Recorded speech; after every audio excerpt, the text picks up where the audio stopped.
কার্তিক মহারাজ শুধুমাত্র একজন আধ্যাত্মিক নেতা নয়, তিনি কতগুলো স্কুল তৈরি করেছেন কলকাতার লোকেরা আপনারা জানেন না। 13টা বিদ্যালয় তৈরি করেছেন কার্তিক মহারাজ। বেলডাঙ্গাতে মুর্শিদাবাদের সাধারণ গরিব মানুষের জন্য সরকার যে চিকিৎসা দিতে পারে না, সেই চিকিৎসার জন্য সেখানে হসপিটাল তৈরি করেছে। তাই কেবলমাত্র সনাতনী জাগরণ বা গীতা পড়ার জন্য প্রচার শিলিগুড়ি থেকে কলকাতা এটা শুধু করেননি, তিনি শিক্ষা এবং স্বাস্থ্য ধর্ম বর্ণ নির্বিশেষে মানুষের জন্য সেবাদান করার জন্য প্রতিষ্ঠান গড়ে তুলেছেন নীরবে নিভৃতে।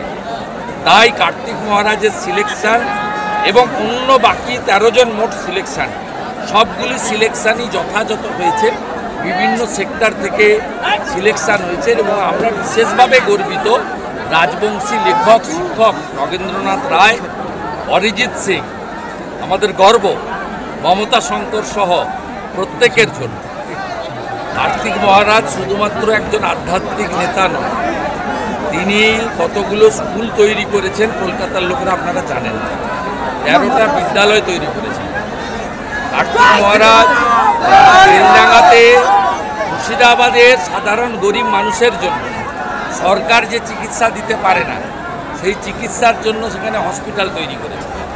তাই কেবলমাত্র সনাতনী জাগরণ বা গীতা পড়ার জন্য প্রচার শিলিগুড়ি থেকে কলকাতা এটা শুধু করেননি, তিনি শিক্ষা এবং স্বাস্থ্য ধর্ম বর্ণ নির্বিশেষে মানুষের জন্য সেবাদান করার জন্য প্রতিষ্ঠান গড়ে তুলেছেন নীরবে নিভৃতে।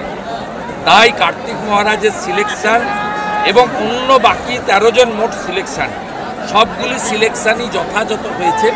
বিভিন্ন সেক্টর থেকে সিলেকশন হয়েছে এবং আমরা বিশেষভাবে গর্বিত রাজবংশী লেখক শিক্ষক নগেন্দ্রনাথ রায়, অরিজিৎ সিং, আমাদের গর্ব মমতা শঙ্কর সহ প্রত্যেকের জন্য।